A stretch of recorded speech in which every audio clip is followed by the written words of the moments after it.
अस्सलाम वालेकुम, मैं डॉक्टर साहरा फातिमा हूँ, कंसल्टेंट गायनेकोलॉजिस्ट। मेरी सब स्पेशलिटी है गायनी रिलेटेड कैंसर सर्जरीज़ में, इनफर्टिलिटी यानी बेऔलादगी रिलेटेड केसेस में, और इसके अलावा गायनी की एंडोस्कोपिक सर्जरीज़ में, जिसमें लैप्रोस्कोपिक सर्जरीज़ और हिस्टेरोस्कोपिक सर्जरीज़ शामिल होती हैं। आज हम बात करेंगे ओवर एक्टिव ब्लैडर के बारे में, यानी हसास मसाना।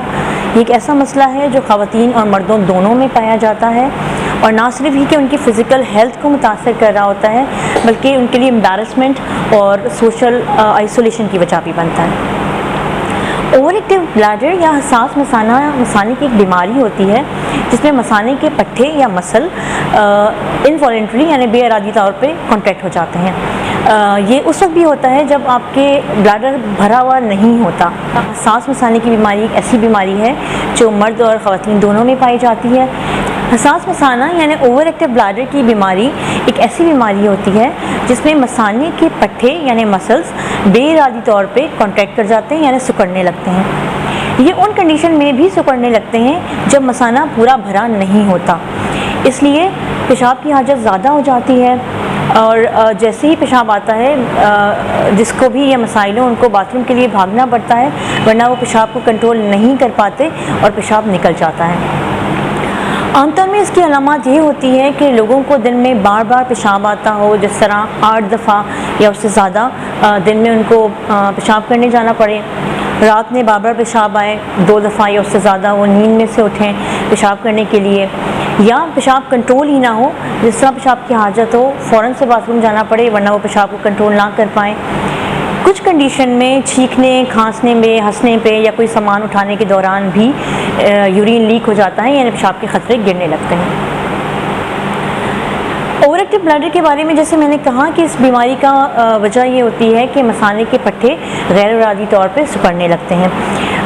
आमतौर पे हमारा दिमाग हमारे कुछ नर्व्स के ज़रिए हमारे ब्लैडर से कनेक्टेड होता है, और जब भी हमें पेशाब आता है तो हमारे दिमाग तक सिग्नल जाता है, जिसकी वजह से हमारा दिमाग पेशाब की मसाने की कैपेसिटी यानी गुंजाइश को बढ़ा देता है और पेशाब के मसाने के मुंह को बंद कर देता है, ताकि हम पेशाब उस वक्त करें जब हमारे पास वॉशरूम अवेलेबल हो।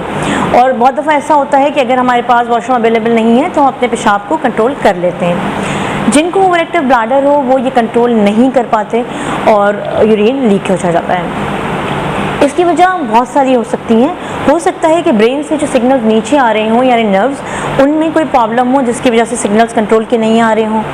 ये भी वजह हो सकती है कि हमारे पट्टे के मसल कमज़ोर हो गए हों और इसलिए ओवर एक्टिव हो रहे हों। कभी कुछ और बीमारियां भी होती हैं, जैसे डायबिटिक नेफ्रोपैथी यानी जिनको डायबिटीज़ होती है, उनमें नसों की कुछ बीमारी हो जाती है और इस वजह से हो रहा होता है। कुछ लोगों को डिस्क की प्रॉब्लम होती है यानी रीढ़ की हड्डी की कुछ बीमारियां, या कोई एक्सीडेंट हुआ हो उसकी वजह से कंट्रोल ख़त्म हो जाता है।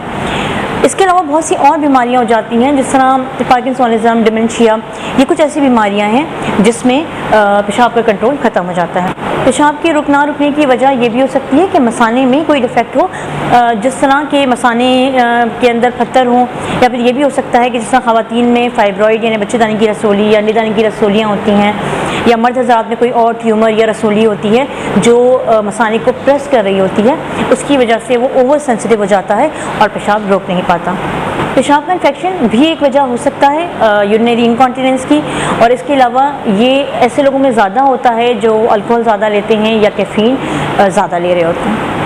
वो लोग जिनमें हमें लगता है कि पट्टे कमज़ोर हैं और इसकी वजह से हसास हो रहा है मसाना, तो हम उसमें एक स्पेसिफिक टेस्ट कराते हैं जिसको हम कहते हैं सिस्टोमेट्री, और इसके ज़रिए देखा जाता है कि आया पेशाब के मसाने का मुंह कमज़ोर है या इसके पट्टे गैर इरादी तौर पर सिकुड़ रहे हैं, ताकि फिर हम ये डिसाइड कर पाएँ कि हमने इसका इलाज कैसे करना है। चाहे मर्द हों या ख़वातीन, जिनको भी ये मसाइल होते हैं, हम आमतौर पर इनको कुछ प्रिकॉशंस बताते हैं जिसके ज़रिए इस मसले को कंट्रोल किया जा सके। इन प्रिकॉशन में फ्लूइड इनटेक का कंट्रोल बहुत इंपॉर्टेंट है, यानी दिन में आप जो भी पानी या जूसेस लेते हैं उनकी क्वांटिटी को रिस्ट्रिक्ट करें। हम यूजुअली 1 से 1.5 लीटर पानी रिकमेंड करते हैं और इससे ज़्यादा लेने से मना करते हैं। इसी तरह रात को देर तक पानी पीने से मना किया जाता है और यूजुअली प्रिस्क्राइब किया जाता है कि आप पानी 9 बजे से पहले पिएँ। जो लोग बहुत ज़्यादा कॉफ़ी और टी लेते हैं या अल्कोहलिक होते हैं, उनमें भी हसास मसाना हो जाता है। उसके लिए आपको अपनी कॉफ़ी और टी की क्वांटिटी कम करनी पड़ती है, और अगर आप लेना भी चाहें तो उसको शाम 6 बजे के बाद ना लें। वज़न का बढ़ जाना भी हसास मसाने की एक वजह होता है। हम इन मरीज़ों को कहते हैं कि आप अपना वज़न कंट्रोल करें। इसके अलावा पेशाब के मसाने के पट्ठों को स्ट्रेंथ बढ़ाने के लिए हम कुछ एक्सरसाइजेज बताते हैं, जिनको पेल्विक फ्लोर एक्सरसाइजेज या कीगल एक्सरसाइजेज कहा जाता है। ये एक्सरसाइज हम मर्द और ख़वातीन दोनों को कराते हैं, ताकि ना सिर्फ ये कि पट्ठे में मजबूती आए और वो पेशाब को होल्ड कर सके, इसके अलावा मसाने की कैपेसिटी भी बढ़ती है, ताकि ये सिम्टम कंट्रोल किए जा सकें। जिन लोगों में इन एहतियात से पेशाब का कंट्रोल नहीं होता, उन लोगों को हम कुछ दवाएं देते हैं, जिनका मकसद ये होता है कि ना सिर्फ पेशाब के मसाने की कैपेसिटी बढ़े, यानी वो जब तक भर नहीं जाता तब तक पेशाब होल्ड करे, और इसके अलावा पेशाब रुका रहे और इसकी जो हाजत बढ़ जाती है या जो कंट्रोल नहीं होता या जो लीक होता है उसको रोका जा सके। मेजॉरिटी केसेस में एहतियात और दवाओं के साथ ही मसाने का मसला हल हो जाता है, मगर जिन केसेस में ऐसा नहीं होता उनमें हम कुछ और चीज़ें करते हैं, जैसे नर्व स्टिमुलेशन। इसका मकसद ये होता है कि वो नसें जो ब्रेन से हमारे मसाने तक आ रही होती हैं और कंट्रोल करती हैं पेशाब को रोकने को, उनको कंट्रोल किया जाए, और ये भी बहुत से केसेस में बहुत फ़ायदेमंद होता है। कुछ केसेस में हम ब्लैडर इंजेक्शंस लगाते हैं, जिनको बोटॉक्स इंजेक्शन कहा जाता है। इसका मकसद ये होता है कि जो हमारे पट्ठे कमज़ोर हो गए हैं और बार बार सिकुड़ रहे हैं, उनके स्पैज़म को यानी सिकुड़ने को कंट्रोल किया जा सके। ऐसे मर्द और ख़वातीन जिनकी ओवर एक्टिव ब्लैडर की प्रॉब्लम बहुत ज़्यादा हो और दवाओं से इंजेक्शन से कंट्रोल नहीं होती, उनकी हम सर्जरी भी करते हैं।